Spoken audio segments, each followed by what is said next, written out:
Good morning and Assalamu alaikum students. I hope you all are super fine and taking good care of yourselves. I welcome you all in grade 4th. So get ready for your first online English lecture. My name is Amara and I am your English teacher. Today is Monday, April 5, 2021. So let's get started.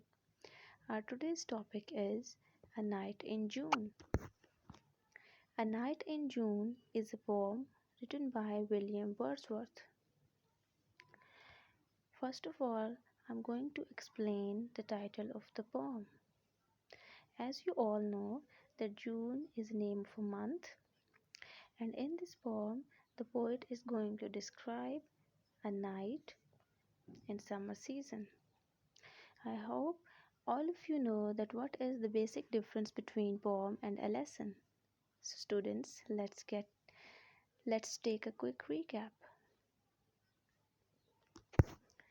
Let's find out difference between poem and a lesson. Poem has stanzas, rhyming scheme, poet, rhythm, but lesson has detailed paragraphs. There is no rhyming scheme or stanzas in it. As I told you earlier that this poem is written by William Wordsworth, so I'm going to give you the short introduction of the poet. William Wordsworth was encouraged to read and memorize classic poetry from a young age. He began to write his own poems when he was still a child. His poems became popular in his lifetime, and he was the poet laureate for the last 7 years of his life.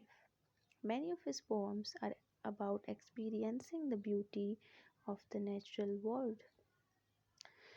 Okay, students, now I'm going to read the poem.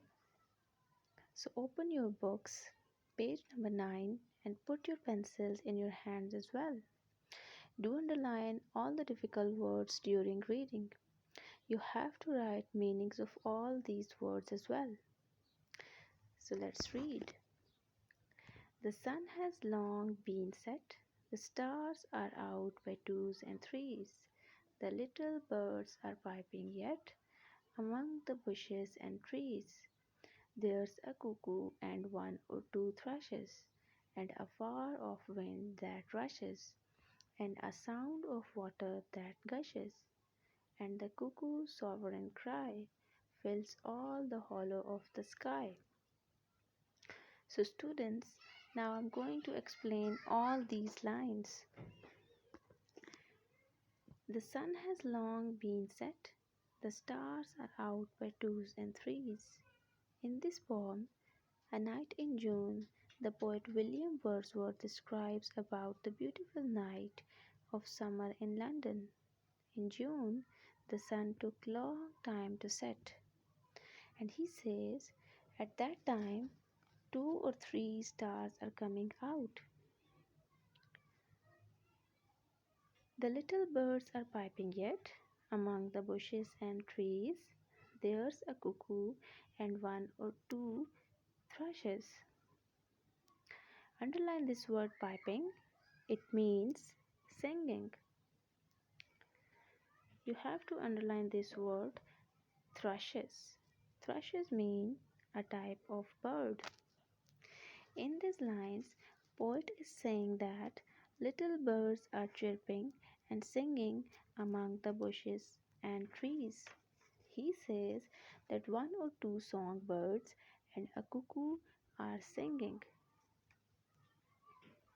and a far off wind that rushes, and a sound of water that gushes. Do underline this word as well. Rushes. Rushes mean move at night, move at high speed. You have to underline this word as well. Gushes. Gushes mean streams. In this line, the poet is saying that a far off blowing wind and flowing water make sound, and the cuckoo's sovereign cry fills all the hollow of the sky. Underline this word sovereign. Sovereign means superior, and hollow mean empty. You have to underline this word as well. In these two lines, the poet is saying that all the spaces of the sky fill up by these beautiful things. Okay, students, I hope all of you have understood the poem.